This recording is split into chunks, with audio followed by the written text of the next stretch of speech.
They stare at me. They whisper when I pass. It hurts my feelings. They're confused, Alia. You frighten them. Because I'm a freak.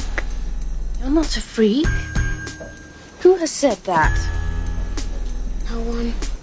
Then don't you ever say it again. My children are not freaks. But I can't help it. I just know things. Things I shouldn't know. But I just do. No one should ever be wakened to consciousness as you were. But we'll make them understand, Alia. We'll make them see.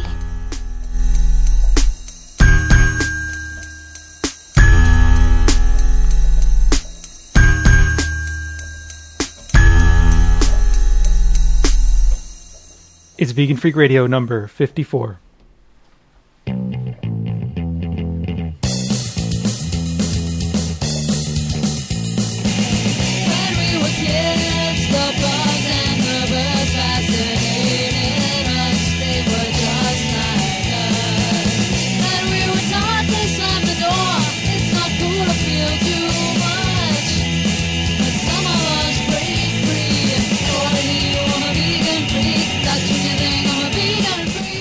Hello, welcome to Vegan Freak Radio, number 54. I'm Jenna. I'm Bob. It is Monday, the 27th of November, 2006. Hope everyone survived in the U.S. The Dead Turkey Day.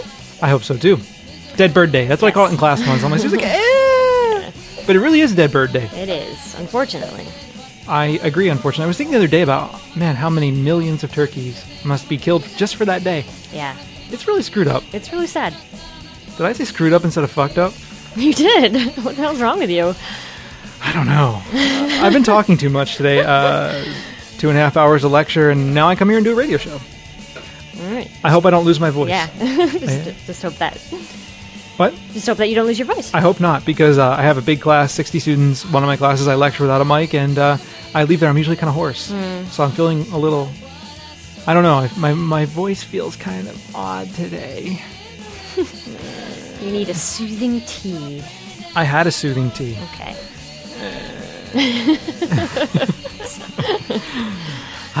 Yes, anyway, another week of Vegan Freak Radio. We got a couple things going on today. The big thing on the show today, the most interesting thing on the show today probably, is that we have Dr. Michael Greger on the show. He'll be at the end of the show talking about his new book, Bird Flu. Mm-hmm. And we're going to do some little bits and pieces of things here and there. Yeah, we are kind of like totally crazy this week, so we didn't have a lot, like totally. We didn't have time to put together a real show. So dude, we're gonna do some things. We got a couple of things going on. Go ahead. Okay, first we have some announcements. Okay, and we're also going to talk about is the announcement the Ass Hats and Angels thing? Is that an announcement or is that something separate? Sure, that's an announcement. Okay, we're also let's see. I don't know what else we're going to talk about. Right. Oh, we're going to help vegetarians go vegan. Yes, we are. And we got some annoying things from in the media as usual, and that's about it. Yeah. Short show this week. Mm-hmm. I think. Yeah, it's going to have to be because again, I'm afraid about my voice going south. So yeah. I guess the first thing we want to talk about is that we listen to Sirius Radio. OutQ has a very nice show on, very good show on from Michelangelo Signorelli. And if you don't know who he is, he's fucking awesome. I like to listen to his show pretty often. And he does a thing every year. What do they have? Well, on Thanksgiving, he does this annoying thing called the Turkeys of the Year. Speciesist. Which is really annoying because these are people who have basically fallen and they're assholes. And people like Mark Foley and... George Allen, these kind of people got Turkey of the Year awards. Right. But at the end of the year, he does these things, like the scumbags and gas bags, and he does the gassies. Yeah, the gassy awards for people who are are kind of still in power but really annoying. And but then he also does the Angels of the Year for people who really deserve some credit and for who've done good things. So we thought that on Vegan Freak Radio we would make it fun as the holiday season approaches and actually have an Ass Hats and Angels contest. Yes. Not a contest, but you, our lovely listeners out there, can submit to us the names of people that you think are ass hats. And by ass hats, we mean ass hats in terms of veganism. People who have done something that has bothered you, offended you, annoyed you, that has not been good for the cause, that whatever, right? Right. And this could be, anyone in the media, and it doesn't have to be in the movement or anything like that. Just be, anyone who deserves that award. It could be someone in the movement, though. Sure. If you wanted. Right. Asshats and Angels, so we'll be accepting nominations for the Asshats. And then Angels, I mean, it's obvious enough. Yeah, people who've done really great things for veganism. That's right. And we're going to throw in a few of our own of ideas. And we want your suggestions as well, because we certainly don't know everything that's out there. So send us an email or give us a voicemail. Yep. And I think what we'll probably do is accumulate all these for one big show sometime in the next month or so. What the hell's going on with my volume? Wonky knobs. My knobs are a bit wonky. So yeah. Would you like to play with my knobs? You want to twiddle my knobs? You have more than one? Could be. If I do, that would be very special. Mm-hmm. Have you ever seen pictures of people who have a third nipple and they pierce it? No, I haven't seen these pictures. I have. Okay. I guarantee you that Ida has as well, misanthropy. I'm sure. Speaking of misanthropy and third nipples. Okay. Great segue there, Bob. I don't know if she has 3 nipples. I don't think so. But someone does. Yeah. And I say... Okay. No, she... I only say it because she's heavy into the body modification community. Mm-hmm. That's why I thought third nipple. That's where I saw If them. anyone has seen a picture of it, she has. If anyone has seen a picture of anything that is really fucking weird in terms of body modification, Ida.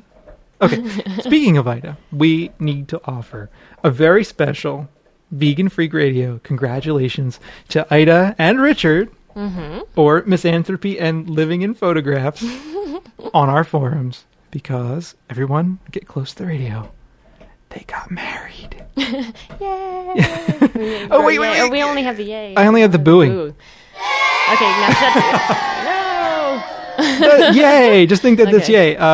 They got married. So, not long ago, they posted a picture of it on the forums, and it was like, are we married? ? And no one was really sure if it was true or not. We're here to tell you that, in fact, it is true. One of several Vegan Freak forum hookups. I know. This has been great. This is the second one. Yep. It's been awesome. So congratulations to 2 people who definitely deserve congratulations. Absolutely. And they're just both awesome. And I want to wish them the absolute very best with one another. So very happy. If you don't know who they are, you just have to put up with this. But if you do know who they are, and a lot of you do have some sense of who they are, it is true. They are married and shall live happily ever after. Yes. Okay. Vegan-dom. What? And happy vegandom. And happy vegandom indeed. So, and that's pretty cool, huh? Yes. Cool. I have to say, I kind of thought it was coming, but I was a little surprised. Of course. A little surprised. Yeah. So that's one other announcement. Yes, and our other announcement is that our T-shirts should be showing up at Vegan Freak headquarters tomorrow. Tuesday tomorrow. Yes. Tuesday the 28th. If Universal Package Destroyers does not somehow destroy them or send them to the wrong house. Yeah, well, they're usually pretty good about sending things to our place. UPS is good. DHL, they suck. Yeah. Fuck you, DHL. So we hopefully get them tomorrow, and then by Wednesday we should have a webpage up where you can purchase your Vegan Freak T-shirts. Absolutely. What a great holiday gift. For yourself or for others. That's right. And we're going to have discounted prices for subscribers. Yeah, we will. And we will make the page exclusive to subscribers for a couple days, probably 3 days or so. Mm-hmm. So probably Wednesday we'll put up the page. Wednesday, Thursday, Friday we'll give it for subscribers only. Okay. And let them have at it. All right. And then after that we'll open it for everybody. Okay. So subscribers, keep that in mind. Vegan Freak T-shirts coming down the pike. A unisex version and a very attractive unisex version and a very attractive girly shirt version. Yes. I think I'm going to wear a girly shirt. To show off your curves. If you could see, you can't see me right now. It's a shame you can't because I'm. You're tweaking your nipples. No, I'm not tweaking them. Okay. I'm kind of feeling myself in a very sexy way. You don't know what you're missing out there. If only, you know what, this is the weird thing about radio. I can't see the thousands of you that are listening. Mm-hmm. And if I could, I would never do what I'm doing right now. This is true. It could be a good thing. Then. You don't know. We could be podcasting naked. It could be. But we aren't. No. It'd be too cold. It'd be too cold. Anyway, so a T-shirt soon. Asshats and Angels. I did Richard. Yay! What else? I think that's all for announcements. That's all for announcements. Okay, moving on. All right. I think what we're going to do now is these annoying things from the media. It comes from Newsweek this week. Newsweek is so... I think we just keep the subscription so we can always bust on it. Yeah, probably. But anyway, it's got, their holiday gift guide. Yay! And it is so not vegan. It's unbelievable.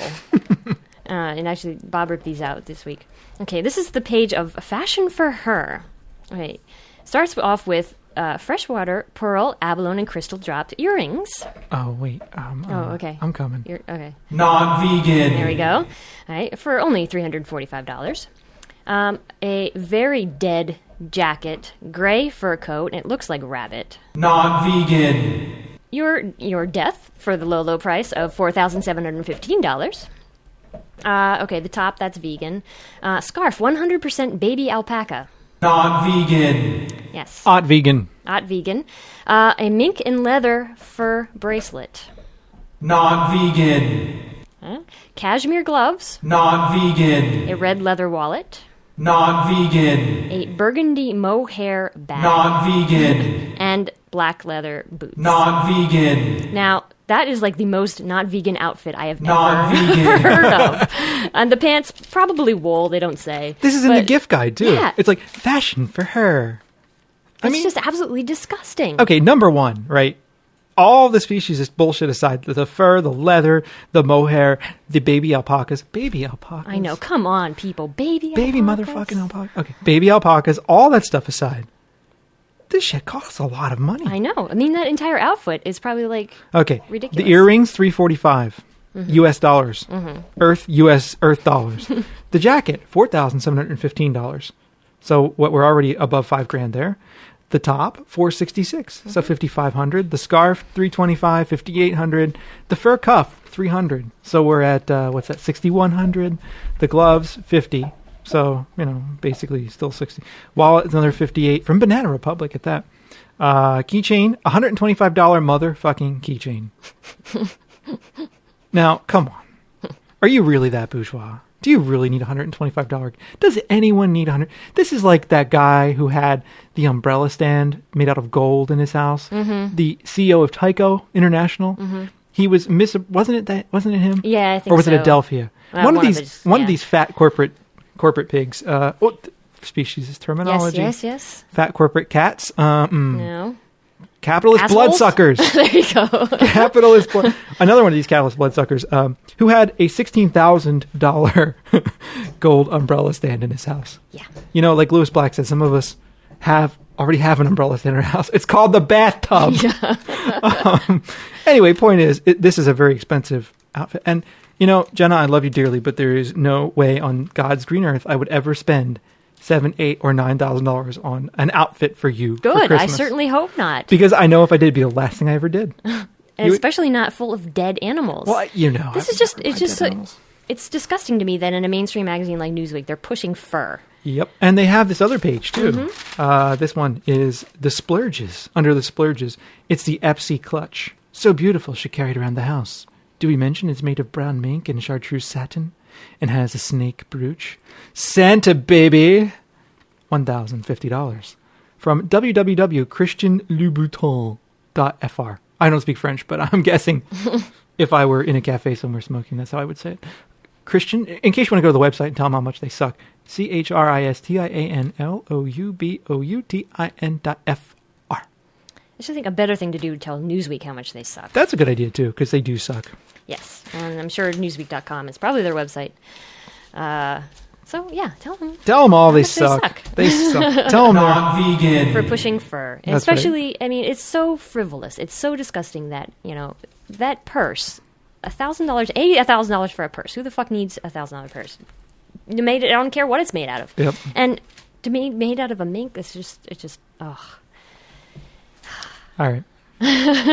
We both need to center ourselves. All right. Sister Jenna. Makes me angry. Me too. Right.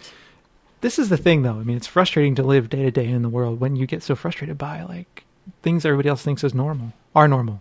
Mm-hmm. That's one of the things I think that's most frustrating about being vegan is that as you go through day by day through the world, you see these things that are so problematic to you as a vegan, but that everybody else sees as completely normal. Yeah. I mean, that's why we played the thing at the beginning of the podcast. Oh, yeah. I forgot about that. We are, sort of awakened to consciousness, and therefore we are the freaks because we see what really happens and we decide to do something about it. Yep. And that makes us the freaks. It does make us the freaks. And we think that your vegan freakdom is a complex gift that should be embraced. Indeed. So if you are a vegan, and I know a lot of vegans out there are very proud to be vegan, and so proud that they're willing to tell everyone in the world about it. That's why we have a radio show. But I think some vegans are vegan and they're a little shy about their veganism. And I think, I'm not saying you should jam it down people's throats, but I am saying that you should never hide from it. You should never back down. It is an essential part of you, and you should embrace it and love it. Be proud of your freakdom. Be proud of it. You know? And I think actually that, you know, some people have given a shit for using the term freak. I think in a world that is as speciesist as the world is that we live in today, we will for quite a long time be freaks. And I think that we need to recognize that, because that is a point of departure that we have with the rest of the society. We need to emphasize that point of departure and use our veganism as kind of a lived expression of abolitionism in our day-to-day lives. Yeah. Preach it. Amen. There you go. Amen, Brother Torres. So that's my little rant. Not really a rant. That's my little point. Idea. Whatever you call it. But I think it's good. Okay, so last week on the show, we had someone, I forget whether it was an email or voicemail, who said they're, not quite vegan yet, and we'd asked this person to, to say, what could we do to make you go vegan? What is it stopping you? It was a voicemail from Crystal. Okay, well, we didn't hear from Crystal, but we heard from two other people. Okay, good. Who are vegetarians and who aren't quite there contemplating it and have some stumbling blocks. So, sure. Shall I read the email first, and then we'll play the voicemail, and then we'll talk about both of them? Do it. Okay, Do it. So this is email from Anne. She said, in the last podcast, Crystal mentioned that she was still vegetarian, and you asked what you needed to do to get her to cross over to the vegan side. So I thought I'd tell you what I need. I'm a vegetarian and far closer to being vegan since starting to listen to you guys. Well, that's good. So you've made some steps. Yay. Yay. First, I need some more vegan quick and dirty meals. Things that I can pick up on the way home from school. They are hard to find at a reasonable cost in my new home province of Alberta, oil and beef central in Canada. Well, we do like have Texas. Yeah, we do have listeners in very unfriendly places. We do indeed. Vegan unfriendly, I'm saying. Actually, I'm sure Alberta is quite a friendly place in general, but yeah. I meant vegan unfriendly. Okay. And we do have listeners in Alberta. Okay. Good recovery. All right, good. Second, help me get past my love for cheese. I know why it's not vegan to eat it, but I still crave it. Milk and ice cream were easy to give up, admittedly in part because they do bad things to my stomach. And third, convince me that milk chocolate is the devil. I hate dark chocolate. It makes me gag, but I love milk chocolate. I have made huge steps since I started listening to you guys in September. By August, my past vegetarianism was slipping, but now even my vegetarian classmates think I am strict. But I still have changes to make, like not craving cheese all the freaking time. Anyway, there's my 2 cents. Great podcast. Keep up the good work. Profanities and all. Oh, we will be profane. If nothing else, you can count on our profanity. Yeah. It blows in like a very strong wind. And here's a voicemail on the same topic. The David one, yeah? Hey, vegan freaks. This is David Michael Cunningham, occult author and vegetarian. I'm calling in because you had recently asked on a podcast, what can we do to get you to become vegan, or something to that effect. I've been a vegetarian for almost 7 years now, and I've been contemplating veganism for about 2 or so, and for the most part I have been eating vegan as much as I am able to. Now, you may ask, well, what do you mean able to, just do it? A few of the reasons why I've yet to 100% become vegan is because of the fact that sometimes I think I am eating vegan and I don't know because of mysterious ingredients and such. But one of the bigger things, and I'll talk about that in a moment, but one of the bigger things for me is eating out. Because of my work schedule, this and that, I have found that it's fairly difficult to find vegan food when I'm out doing fast food. I love Subway. Subway is my favorite restaurant, but a lot of times the vegan bread is out, and so I have to grab a salad. There's other times that I eat at restaurants, and they may not have a vegan selection, or the wait staff or even the cooking staff doesn't know if it's vegan or not, even though you have to explain what veganism is. Another thing, and this kind of is about the whole hidden ingredient thing, is about a week ago or so, I picked up a can of fruit cocktail, and my Omni friend was like, whoa, what are you doing? You can't eat that. I'm like, well, what do you mean? It's just, fruit cocktail. Like, don't you know what makes the cherries red? And I'm like, what?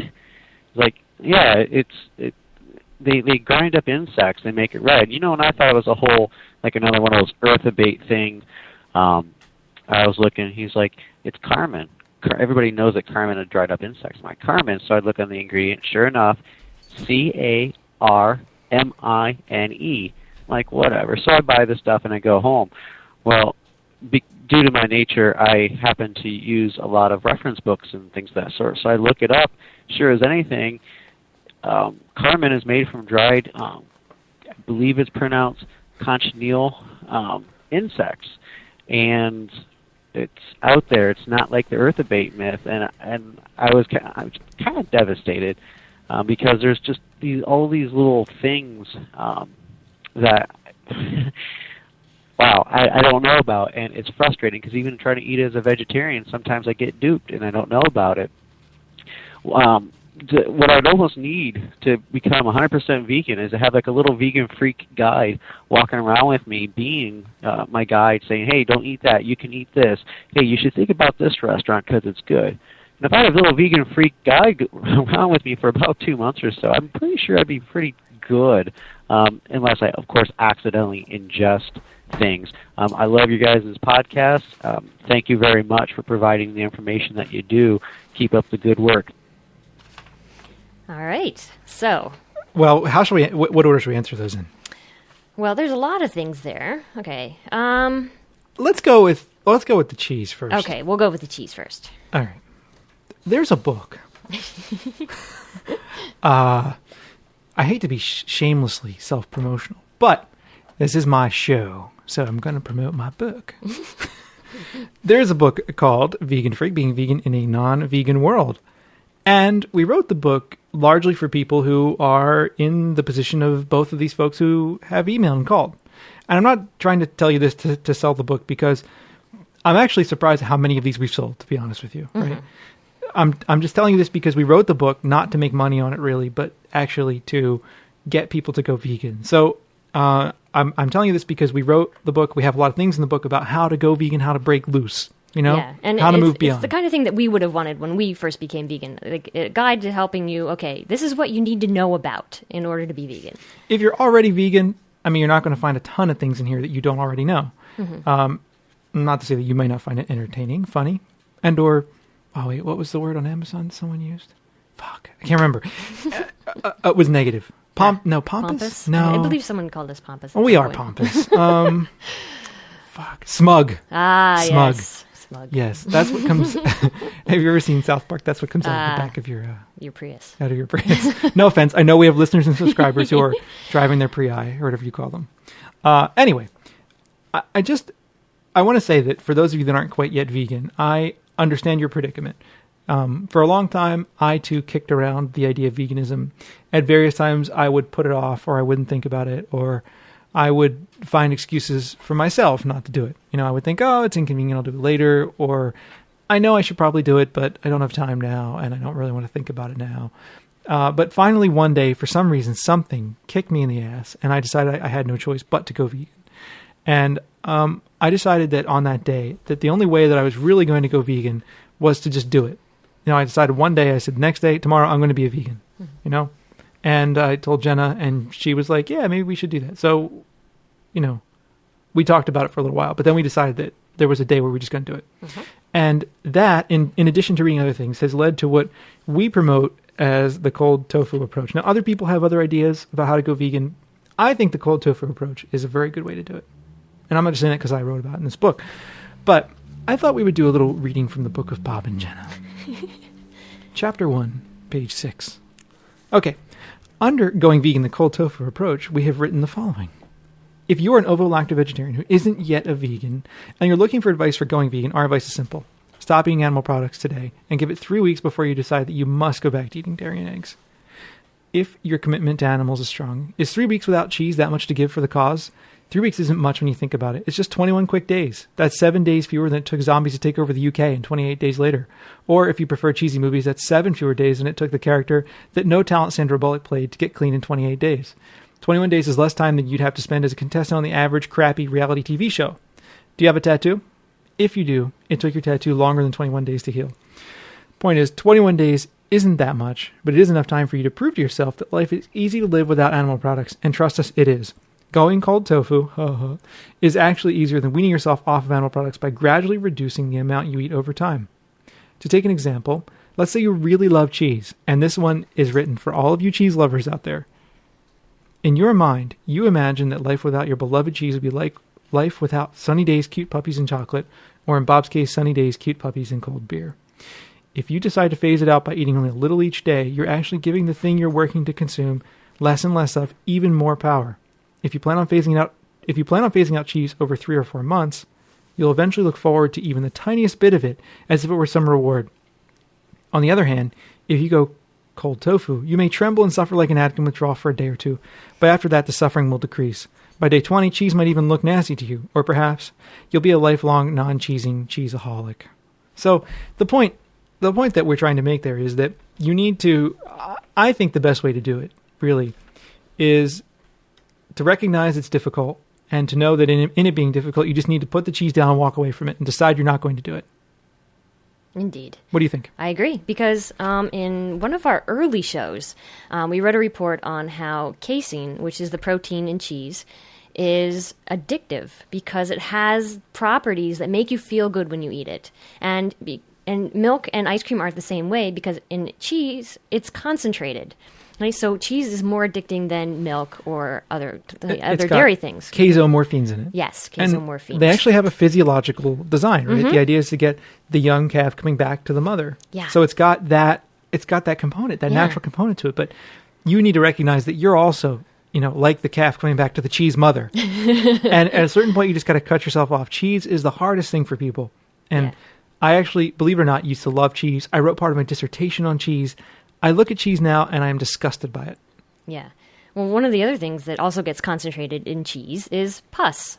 Because we also did a show way back when about pus in milk, and how because of the way the animals are raised, the pus cells and all the stuff that comes from their having an infection gets in the milk, and they allow a certain percentage of it, and it's usually pretty high.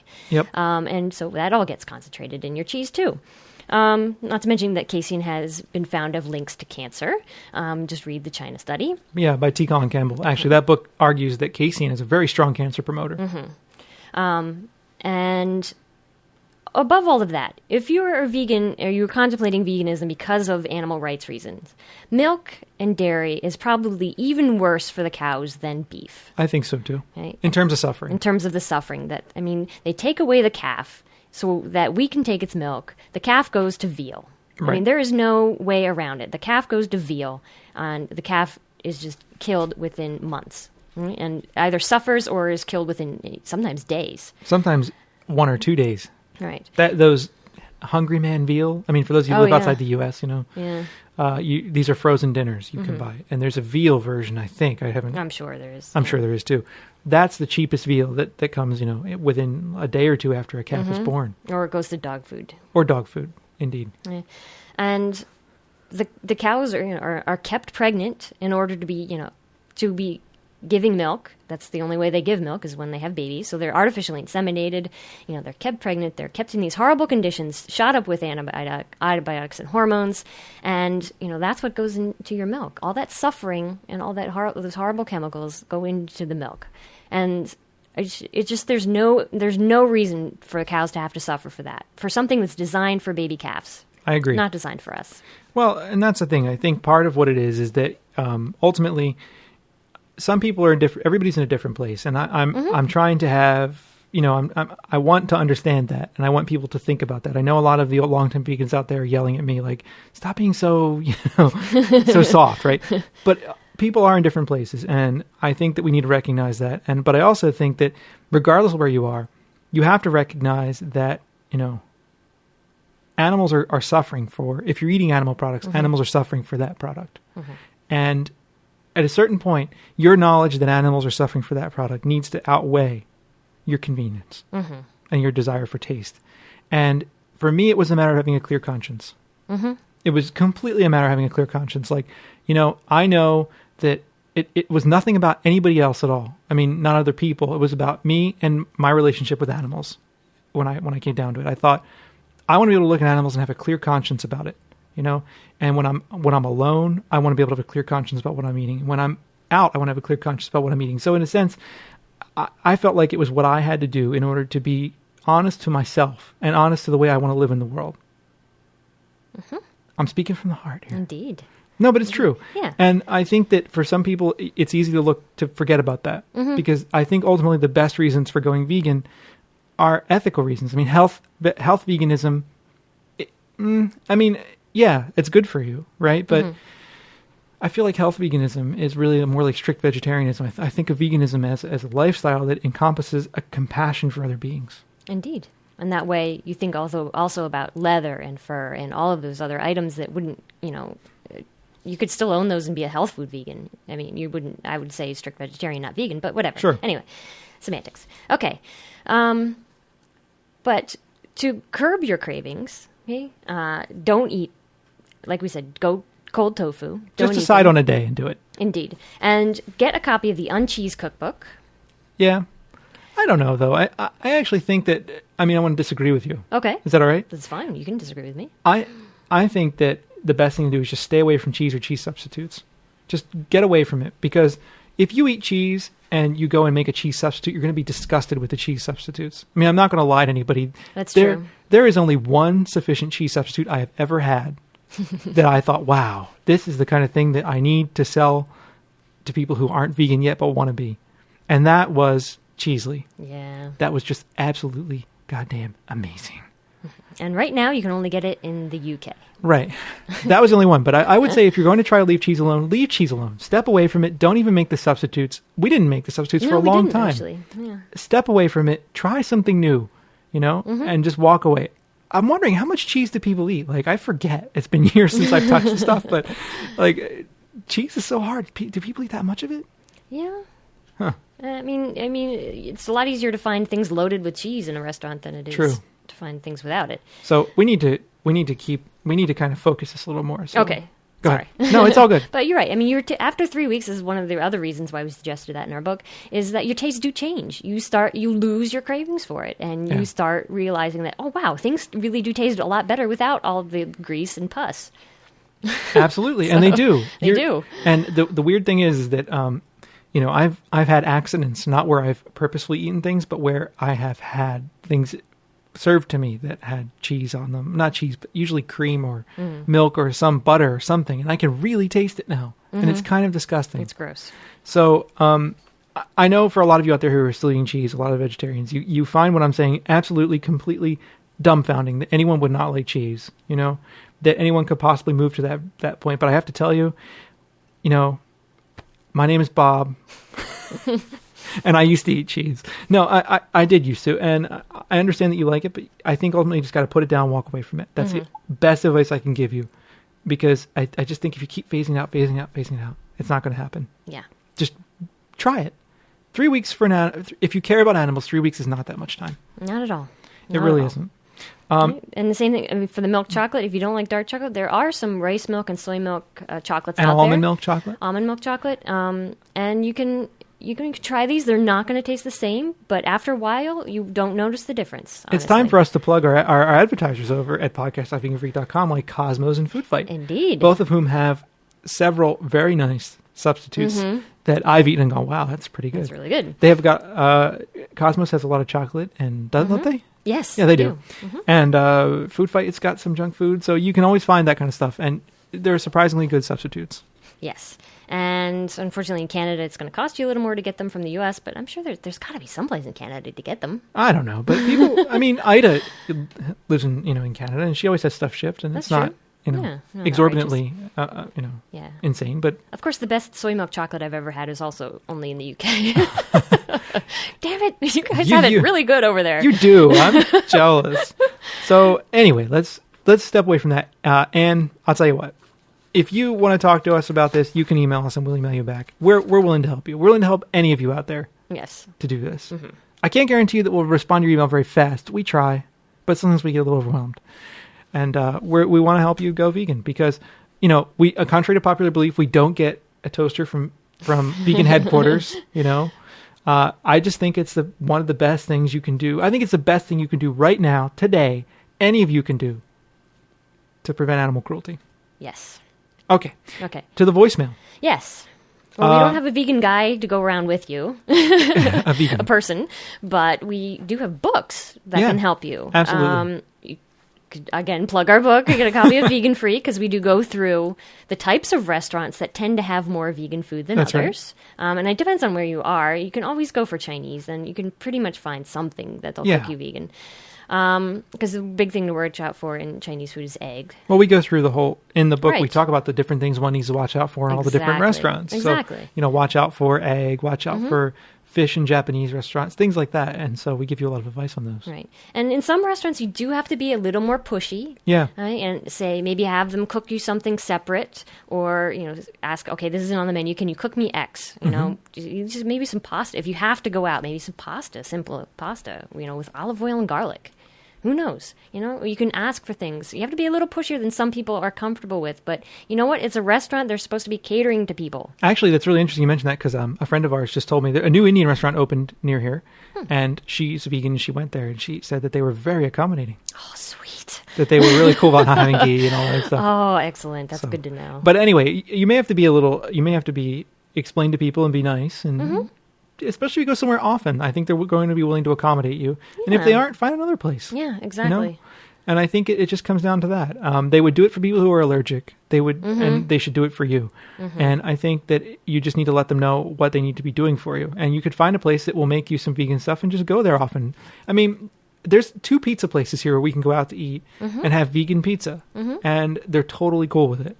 And this is in rural America. Yeah, so, they don't even give us weird looks, which is cool. They're fine with it. So I think that's one thing. The other thing in the grocery stores, what I've learned about being vegan is that those first couple weeks are difficult because you don't really know right away what all the ingredients are that you need to look out for. And you have some fuck-ups, you slip up. But it's not the end of the world. You learn a couple things you need to watch out for, and then you just read the labels, and you have a sense of what is and is not vegan. Right, and then you don't buy it again. Right? So I found the first couple weeks of being vegan a little difficult when I was trying to, kind of religiously avoid these little ingredients.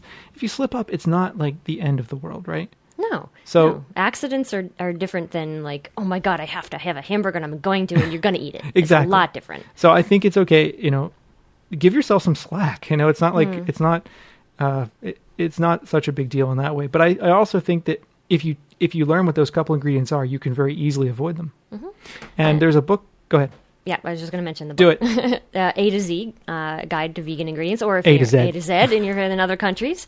And there's also a podcast version that's a lot easier to carry with you of Animal Ingredients A to Z. If you have if you have an iPod. It's not a podcast. I'm sorry. An iPod version. Yeah, it's a little if you go into the notes section on your iPod, you can browse it that way. Yeah, so it has to be one of the newer iPods. So it is a little guide you can actually carry. If you have an That's iPod, true. you can take it to the grocery store with you, and it's fits in your pocket. Yeah. That's on our blog. I will link to that in the show notes if I remember. Okay. So... All right, and we also have should put in some links. A lot of people on our forum suggest is that you're having doubts. If you're not sure, go look at one of these websites that shows you what happens in dairy farms to remind yourself. Even if you're already vegan and you're like, oh, I'm really hungry for cheese, remind yourself why you're doing this. Absolutely, and it really helps because I think a lot of times people go from being vegetarian to not is because they forget why they went vegetarian in the first place. I think so too. It's sometimes important to remind yourself. On Animal Voices, actually, there was a very interesting discussion over the last 2 shows with Ray Sikora, I guess her name is, talking about ex-vegetarians and why they become ex-vegetarians. And I recommend you all listen to that if you're interested. I mean, it's a great show, great radio show. Anyhow, I listen to Animal Voices quite regularly, but. It was interesting because I think she raised the point that a lot of people tend to be a little distant from their choices, Indeed. And I think it's important to remind yourself why you make the choices and to feel good about those choices. Because what happened for me when I was a vegetarian, I mean, I'll tell you, confession time with Bob. I was vegetarian for a long time, and I think I forgot why I wanted to be a vegetarian for a while. And that led to me doing things that were not vegetarian. And whereas now I'm a vegan and I'm always doing vegan stuff and reading vegan things and doing vegan podcasts and running vegan forums and all that stuff, I can never forget why I went vegan. And it's a much bigger part of my life than vegetarianism was. But I think we become habituated to the way we live day to day, and we tend to distance ourselves from what we do. And I think in that distancing, we lose a sense of why we were originally so interested and so invigorated by it. And I think it's important not to lose that. I agree. And if you don't know any other vegans, sometimes finding other vegans on the internets can help. On the nets. Join a forum. And there are different forums out there for different kinds of people. There are a whole variety of forums. Our forums, I will say, they aren't for everyone, but they might be for you. Indeed. They're closed, actually, until December anyhow. But our forums are really not for everyone. No. Some people, it just, we just have the community there is a little weird for some people. Vegan Represents a great forum as well, that some people find a little more welcoming than our forum. Veggie boards, people find people find veggie boards quite welcoming, but a lot of vegans I know who go there, there are a lot of omnivores on there, and so sometimes they find that is a difficult dynamic for them. Right. But it's a great board. There are tons of people on there and tons of resources. All of those boards are great. So, get on the internets and find some community. Not necessarily ours. Yeah. Could be anyone's. Yeah. Find something that works for you. Veggie boards, Vegan Represent, Vegan Freak forums. What other ones am I missing? There's the Vegan forum, but I haven't been there in a long time. So anyway, yeah. That's about it. Okay. I'm tired. So I want to go make chili. I think that's about it for then our portion of the show. Yeah. What do we? Oh, we have one more voicemail. Oh, that's right. We have a funny voicemail. Okay, here it is. Okay. Oh, hey, Bob and Jenna. This is a junk dial. Don't tell no one. Shh. But hey, is Aqua Teen Hunger Force vegan? Because Frylock is French fries. But Shake is a milkshake. But it could be like one of those McDonald's chemical milkshakes, so he could be vegan. But Meatwad is straight up a ball of meat, man. And I'm guessing it's probably ground beef. So it's probably like some of those unhappy Cali cows that made him. So I'm going to keep watching no matter what because the shit's funny. But, I mean, think about that. Is Aqua Teen Hunger Force vegan or not? I don't think it is, man. You tell me if I'm just overthinking this. All right. Thanks, guys. Dude. Is that a drunk dial or a high dial? I'm kidding. But see, you don't want to eat Meatwad. That's right, Meatwad. Or you don't want to drink Shake. Don't eat Meatwad. I love Meatwad. So it could be thinking of watching them could be vegan because then, because you don't want to eat them. Yeah, that's right? true. I watch Aqua Teen Hunger Force all the time. It's really funny. If it's not vegan, well then fine. Come after me. I'm not vegan. I think it is vegan. Why not? Sure. You're not eating them, right? Right. You're not drinking the shake. Frylock is cool. Yeah. I think Carl's not vegan though, if you want to talk about Hey there, Fry Guy. I love Carl. He's hilarious. If you don't watch Aqua Teen Hunger Force, we're really sorry. Yeah. This is a show that has very specific interests all throughout. All the vegans are probably bored to death by the last 20 minutes. And we apologize. We'll return to our normal format shortly. Mm-hmm. And anybody who doesn't watch Aqua Teen is probably like, huh? But you should watch it. It's funny and very strange. Funny. It's bizarre. And, Patrick actually, speaking of Patrick, he had this great idea and actually will help us hook up this idea where he's going to do a giveaway for new vegans. So cool. Yeah, we hooked that up. We'll talk about that next show. All right. It involves cookbooks, yes? It involves new cookbooks. Sweet. For new vegans. All right. So that's a way of, that's Patrick's way of trying to get you into a brand new veganism today. Okay.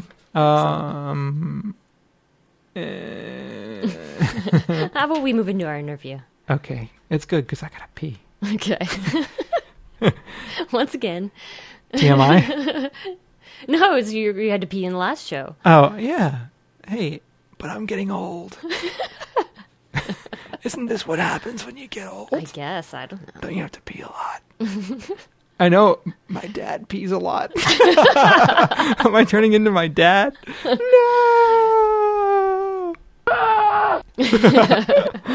And I only do this because I know they're listening. So my mom and dad, my mom's probably saying, yeah.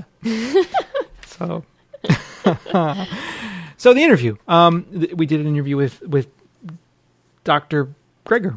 Yes, and if we sound a little bit distracted at the beginning, it's because the dogs were being horrendous. They were being really bad. I don't know why, but they were freaking out over something outside, and they were barking, and they wouldn't stop. And I think that distracted me during the interview, so yeah. I apologize. And then the phone got cut off, like, in the middle of the interview. So we're having some problems. Yeah, but I think the interview still gets the main points across. Yeah. Dr. Greger's book deals with the origins of the bird flu, how a pandemic might spread, why we need to be concerned about it, and how bird flu has its roots in the exploitation of animals. Mm-hmm. So that's a new book out from Lantern called Bird Flu, I can't see it from across the room. Well, we talk about it in the interview. So we'll let that interview roll, and we'll be back after the interview. So enjoy. Here's Dr. Greger. Okay, it is our great pleasure to be here with Dr. Michael Greger. And Dr. Greger is a physician, author, and internationally recognized professional speaker on a number of important public health issues. Dr. Greger has been invited to lecture at countless universities, medical schools, and conferences around the world, including the Conference on World Affairs, the Bird Flu Summit, and the National Institutes of Health. Many of you probably know that Dr. Greger is a general practitioner specializing in clinical nutrition and a founding member of the American College of Lifestyle Medicine.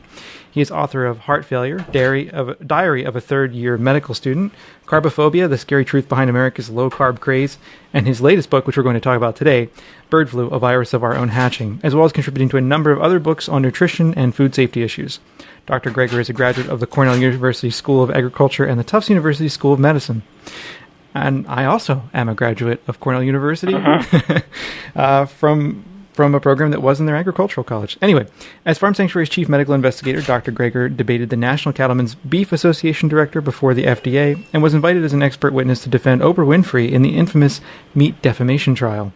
Dr. Greger was featured on the Healthy Living channel promoting his latest DVD and honored to teach part of Dr. T. Cullen Campbell's Esteemed Nutrition course at Cornell.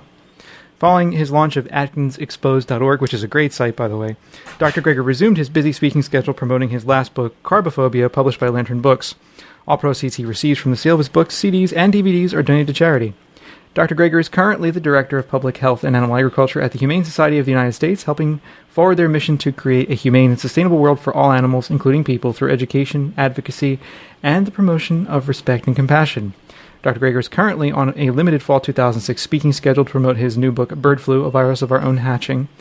August 2006, he was honored to participate in a Department of Homeland Security pandemic influenza tabletop exercise. And today, we are honored to have Dr. Greger on the show, and I can take a breath now. So welcome to the show. Thank you for having me. We really are interested in talking about bird flu. This is an amazing book that I've had the pleasure to I haven't unfortunately been able to read the whole thing because I just got it last week, and it is an amazing book because you go through all the different parts of bird flu from its origins all the way up to kind of preparedness and things like that. So maybe you could tell us a little bit about the book just to begin. Over the last 30 years, over 30 new diseases have emerged or reemerged at a rate really unprecedented in human history. AIDS, SARS, Ebola, mad cow, bird flu, most of these new disease threats are coming from animals. But we domesticated animals over 10,000 years ago. So, in light of this current bird flu threat, I wanted to understand, kind of why now? What has changed in recent years to bring this all upon us in hopes that if we can kind of uncover the key underlying causes for the emergence and spread of these new diseases, we may be able to do something about it. Okay, and why now? Why is bird flu becoming a real issue now? Well, bird flu viruses have existed harmlessly for millions of years, harmless to both birds and people. That's very important to understand. They start out harmless, but placed in extreme conditions, though, some of these viruses can mutate into a dangerous or what they call highly pathogenic form, like in the trenches of World War I, which may have led to the pandemic of 1918, which killed 50 million people. And in that circumstance, there were millions crowded together in these stressful, unhygienic conditions. But from the point of view of this virus, those same trench warfare conditions exist today in every industrial chicken shed, in every industrial egg operation. Confined, crowded, stressed, but by the billions, not just millions like the soldiers of 1918. So what we're seeing today actually is really potentially even a more problematic situation than what we saw in 1918. And indeed, the virus that has come out of these conditions, H5N1, this mutant strain of avian influenza spreading out of Asia, currently has a human lethality exceeding 50%, meaning more than 50% of those that catch this disease die from it. You don't even get a coin toss as to whether or not you live through it. Now, back in 1918, the worst plague in human history, killing more people in 25 weeks than AIDS has killed in 25 years, had a case mortality rate of only 2.5%, so very, very low mortality rate. But, I mean, considering it was influenza and spread around the world and infected billions of people, about half of humanity, even a minuscule mortality rate kills tens of millions of people. And now we have a virus killing over half of the people it infects. If this virus were to trigger a human pandemic and retain its human lethality, then it could really present an unprecedented human catastrophe. You know, one of the things I was really, I found surprising when I had read your book was that you write in the book that the H5N1 virus would likely target the young and the healthy, right? And that's, I mean, when people think of the flu, they think of it killing the elderly and the infirm, but the average age of people dying right now from this virus is 19 years old. So really kind of the prime of life. Now, this is the same thing that happened back in 1918. The highest category of death was age category was between 20 and 34 years of age. And the reason is, we think, now that we actually was able to recreate the 1918 virus and we can study currently the H5N1 virus, is that they produce what's called a cytokine storm. Basically, it's kind of an autoimmune reaction. The virus doesn't kill you. The virus triggers an overexuberant immune reaction, and so your own body attacks your own lungs and kind of rips them to shreds, and your lungs fill up with fluid and you die. But on autopsy, ironically, your lung is completely free from virus. You win. Your immune system wins, but kind of in burning down the village in order to save it, unfortunately, you don't make it through it. So it's the people with the strongest immune systems, with the healthiest immune systems that are ironically most at risk. After about age 40, one's immune system starts to decline, and so from this kind of hyper-virulent pandemic strain, like back in 1918 or potentially H5N1, it would be those in the kind of prime of life that would be most at risk from this kind of pandemic disease. And in 1918, I would imagine the conditions are a lot different. I mean, you explained about World War I, but are conditions of modern living more apt to spread the virus quickly?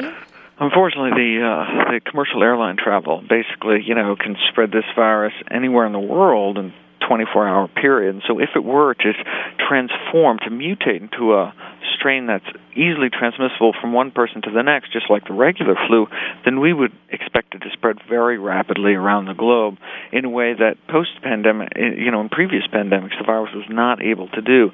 And so we are particularly vulnerable, and unfortunately, our medical advances, we don't have the ventilator capacity. We don't have enough antiviral treatment drugs. We're really kind of back in kind of the 1918 situation, except the virus would spread much more quickly. Yeah, when I was reading through the book, one of the things that really shocked me when I was reading it was that we would have all of these difficulties. We would probably be looking at a global economic collapse where this actually take on a pandemic, proportions. We would run into problems like not having enough places to bury people, not enough crematoria, things like that we never stop to think about. Maybe you could talk a little bit about those kinds of issues. Yes, indeed. I mean, what's called in kind of disaster medicine circles called corpse management is, we are not accustomed as a society to imagine, to see our loved ones being, buried in mass graves. But unfortunately, we expect to very quickly have our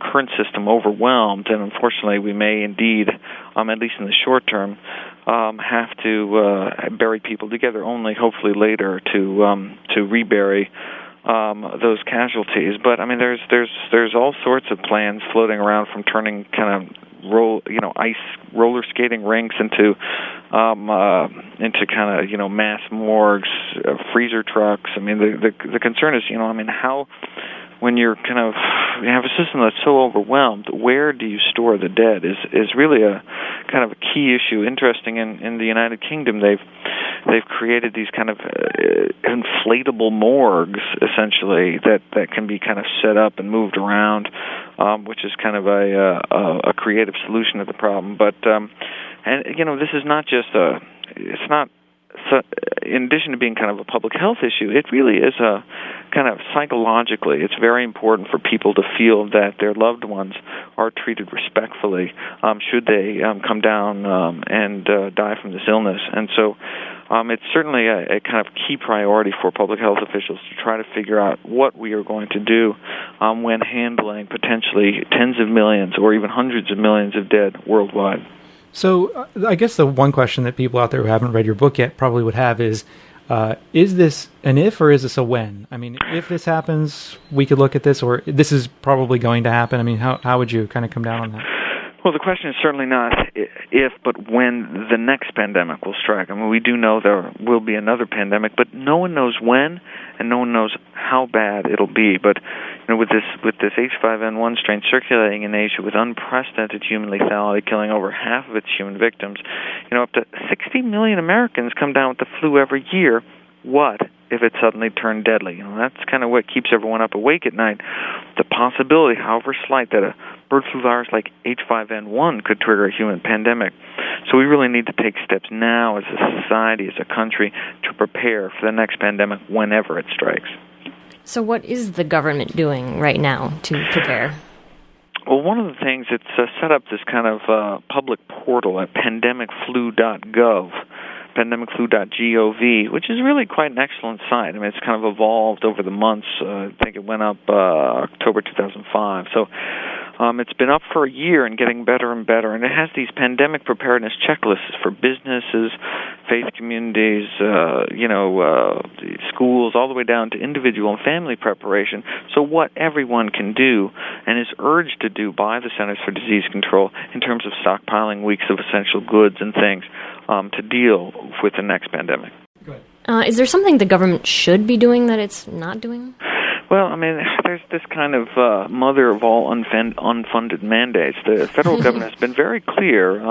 Secretary Leavitt has been surprisingly candid, saying, look, there will be no help from the federal government, essentially, since, unlike a disaster like Katrina, where we could flood New Orleans with supplies from the outside, there is no outside, really, with a pandemic situation. I mean, we can imagine every city, New Orleans, around the world at the same time. There is no outside, by definition, of a pandemic. So really, we will all be dealing with the next pandemic really from a local level.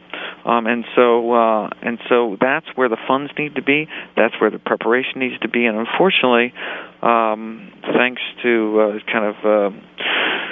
Republican gubernatorial and presidential terms, we have really gutted our public health infrastructure on a local level. And so our county public health system is really struggling even now without a crisis. And so that's really where we need to bolster kind of from a federal, from a national level. That's where the funds really need to go. And in addition to the increasing vaccine production capacity, some of these other things that are already in motion. But that seems to be a kind of a key missing component, is if it's all going to be done at a local level, the local level needs to have the funds to do it.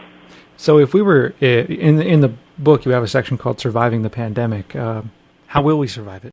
The key to surviving the pandemic is really not to get infected in the first place, particularly if it's a virus like H5N1, if it retains any of its current mortality. I mean, if it has 60% mortality, which is, the current kind of 2006 mortality, I mean, you just cannot get infected with this virus in the first place. So I give tips in the book on how to do that. If one goes back to 1918, half the world was infected. Now you can kind of think of that two ways. The half empty interpretation, if you will, is of an unthinkably contagious virus. I mean, half the world infected, but the kind of half-full interpretation is, look, fully half of humanity escaped infection completely. And so that's really the key, although I do, of course, talk about how to take care of yourself or your family member if they do fall ill. But really the key is to not get infected in the first place. And one of the things that I think our listeners would be especially interested in is hearing about the aspects. I mean, you mentioned it sort of at the beginning of the interview. Since this is a virus of our own hatching, is like you say in the subtitle of the book, and it's basically all comes down to our confinement of birds. And that's what's brought this all upon us. And there's been truly exponential increase in the number of bird flu outbreaks in the last decade. both so in birds, and also a corresponding increase in the transmission to human beings as well. We hear about H5N1, but since the emergence in 1997, 4 other chicken flu viruses have started infecting people at a rate unheard of in the annals of human medicine. What is going on? And it seems to be this intensification of the global poultry sector, the global poultry industry. We are exporting our kind of Tyson model of westernized industrial poultry production to the developing world, leading to industrial-scale commercial chicken farming, really a perfect storm environment for the emergence and spread of super strains of influenza. Back 100 years ago, chickens were kind of pecking around the barnyard, but now we cram tens of thousands of birds into these, filthy football field-sized sheds to lie beak to beak in their own waste. Truly just a breeding ground for disease.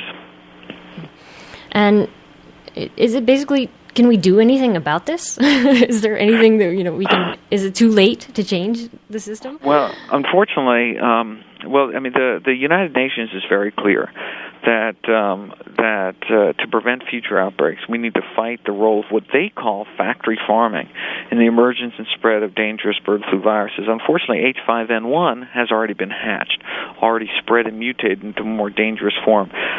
So to prevent future bird flu outbreaks, particularly these highly virulent types, we need to heed the advice of the United Nations and fight the industrialization of the global poultry sector. We really need to reverse course away from confining birds by the billions under intensive confinement so as to lower our risk of being in this kind of precarious place in the future.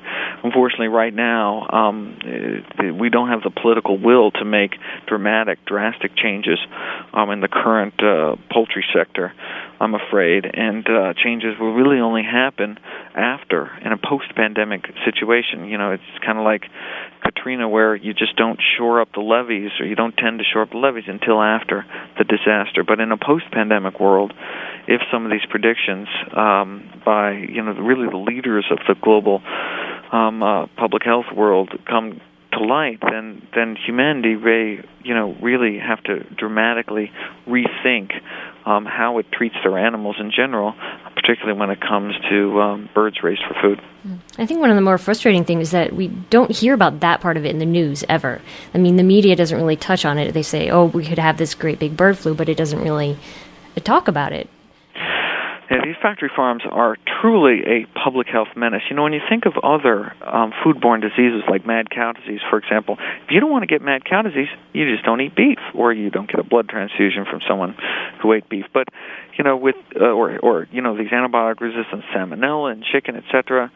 76 million Americans come down with food poisoning every year. But look, if you don't want to get sick from these animal-borne bugs, you don't eat the animal-based foods, and hopefully there's not cross-contamination from the animal waste to plant-based foods, such as what presumably happened in the E. coli spinach situation.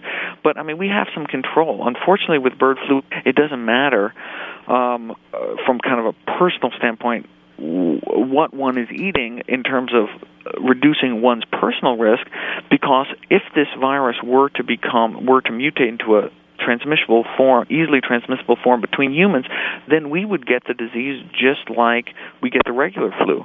Respiratory droplets, or kind of getting infected from person to person. And then kind of birds are out of the picture. So yes, it matters what we eat in terms of supporting the current industrial system. But it's less kind of what we individually eat and more how these birds were raised kind of on a global scale. It's not enough for us to withdraw our support from the poultry industry. We really need to work as activists to as the United Nations has stated, combat the role of factory farming in the emergence and spread of these dangerous viruses. And so it's really a call to action to work against this kind of industrial form of exploitation. And it seems to me that it's fallen out of the news just a little bit lately. I mean, is it just me, or is it we're not talking about this as much anymore? I mean, your book just brought it up again, but Is it just me, or are we sort of forgetting about? Because to me, it would think that the government would still be, reminding people every once in a while about what's going on. Yeah, it continues to kind of simmer in the news cycle. Unfortunately, I mean, there's just kind of not much new news. I mean, this new Fujian strain spreading out of China got reported this month, but it's basically the number of angles are kind of we're in the same situation we were almost a year ago, which is this simmering bird flu virus, unprecedented geographic spread around half the world, continuing to kill more birds, continuing to kill more people, but we're basically just waiting, keeping our fingers crossed that a pandemic strain won't arise. But unfortunately at this point, that's almost all we can do in terms of kind of politically acceptable solutions at this point. And so really what we have to do is not only work to prevent future outbreaks, but prepare, as the CDC has encouraged us to do, within our own communities and neighborhoods and families to really prepare for the next pandemic. Excellent. You've also, I've noticed, done the unique step of putting this entire book on the web. Is that true? Yeah, this information is so critical that we really felt the need to, and it's so global in nature, that we need to put this entire book, full text, free, online at birdflubook.org. I mean, all the citations are hyperlinked, all 3,168 of them. I mean, it's all there. And in hopes of really kind of sparking a discussion on these critical global health issues. Wonderful. I want to thank you so much for being on the show, Dr. Greger. People can find out more about your book at that site. Of course, you can order it through Lantern Books, and it is really a tremendous book. I recommend it very highly to anyone who is interested in understanding this. Actually, anyone should read it. It's just a book that will simultaneously scare the hell out of you and enlighten you. So, thank you so much. The catchphrase is prepared, not scared. Okay. I like great. that. I'll remember that one. Excellent. Thanks once again to Dr. Greger for talking with us about his book. Absolutely. We much appreciate his time. We know he's a busy man, and he speaks all over the place. He does. He does a lot of outreach. He does. And a lot of it's quite effective. He talks to people about the health benefits of veganism, and he's written a lot of books, and it's good stuff. Mm-hmm. So I think that's about it for this week of Vegan Free Radio. 267-295-1944. That's right. We will get to your voicemails eventually, and your emails, and everything else. Yeah, we do have some good ones that we've gotten in the past couple of weeks, and they're in the queue, so... Yeah, we've got the queue. Mm-hmm. We've got the queue. We also have full-time jobs, too, so, on occasion we don't have as much time to put into a show, and we end up with a show like this. Well, it's still out there. Yeah, I mean, shit. There are worse things one could do at one's time. All right, so send us an email, send us a voicemail. Be in touch with us. And, subscribers, I'll be in touch. I'll send an email when the shirts are ready. You will know. You will have exclusive access, I promise, and a discounted price. All right. So what more could you ask? Really? Come on. Great vegan radio, cheap T-shirts. On sweatshop-free T-shirts. Sweatshop-free T-shirts, indeed. And non-American apparel? Non-American apparel. Anyway, see you all next week. Thanks for listening. Bye.